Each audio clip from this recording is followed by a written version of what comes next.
ಇವತ್ತು ಗೋಧಿ ಹಿಟ್ಟು ಬಳಸ್ಕೊಂಡು ಒಂದು ಸೂಪರ್ ಆಗಿರುವಂತಹ ಸ್ವೀಟ್ ರೆಸಿಪಿ ಯಾವ ರೀತಿ ಮಾಡೋದಂತ ತೋರಿಸ್ತಿದ್ದೀನಿ.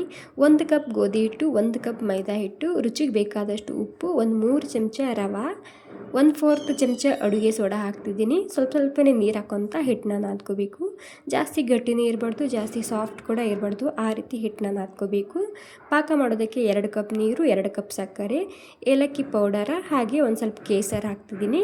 ಮೀಡಿಯಮ್ ಗ್ಯಾಸ್ನಲ್ಲಿ ಒಂದು 5 ನಿಮಿಷ ಕುದಿಸ್ಕೊಂಡು ತೊಗೊಂಡ್ರೆ ಪಾಕ ರೆಡಿ ಮಾಡ್ಕೋಬೋದು.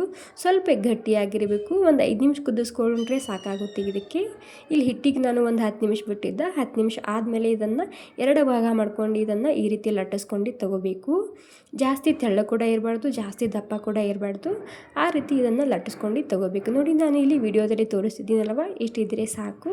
ನಂತರ ಈ ರೀತಿ ಒಂದು ಪ್ಲೇಟ್ ತೊಗೊಂಡು ಕಟ್ ಮಾಡ್ಕೋಬೇಕಾಗುತ್ತೆ. ಈ ರೀತಿ ಎಲ್ಲನೂ ಒಂದೇ ಸಲ ರೆಡಿ ಮಾಡಿ ಇಟ್ಕೋಬೋದು. ಓಕೆ, ನೋಡಿ, ಇವಾಗ ಎಲ್ಲನೂ ನಾನಿಲ್ಲಿ ಒಂದೇ ಸಲ ರೆಡಿ ಮಾಡಿ ಇಟ್ಕೊತಿದ್ದೀನಿ. ಇಲ್ಲಿ ಸೈಡ್ನಲ್ಲಿ ಎಣ್ಣೆ ಕೂಡ ಬಿಸಿ ಮಾಡೋದಕ್ಕೆ ಇಟ್ಟಿದ್ದೀನಿ. ಇವಾಗ ಇಲ್ಲಿ ಜಾಸ್ತಿ ಎಣ್ಣೆ ಬಿಸಿ ಇರಬಾರ್ದು, ಮೀಡಿಯಮ್ ಆಗಿರಬೇಕು. ಜಾಸ್ತಿ ಬಿಸಿ ಆಗಿದ್ರೆ ಗ್ಯಾಸ್ನ ಬಂದ್ ಮಾಡ್ಕೋಬೋದು. ಎರಡೂ ಸೈಡ್ನಲ್ಲಿ ಗೋಲ್ಡನ್ ಬ್ರೌನ್ ಆಗೋ ತನಕ ಈ ರೀತಿ ಕರ್ದು ತಗೋಬೇಕು. ನಾರ್ಮಲಾಗಿ ಜಾಮೂನ್ ಮಾಡ್ಕೊತೇವಲ್ಲ, ಅದೇ ರೀತಿ ಆಗಿರಬೇಕು ಇದು ಕೂಡ. ಹಾಗೆ ಇಲ್ಲಿ ಪಾಕ ಕೂಡ ಬಿಸಿಯಾಗಿರಬೇಕು, ಈ ಪೂರಿ ಕೂಡ ಬಿಸಿಯಾಗಿರಬೇಕು.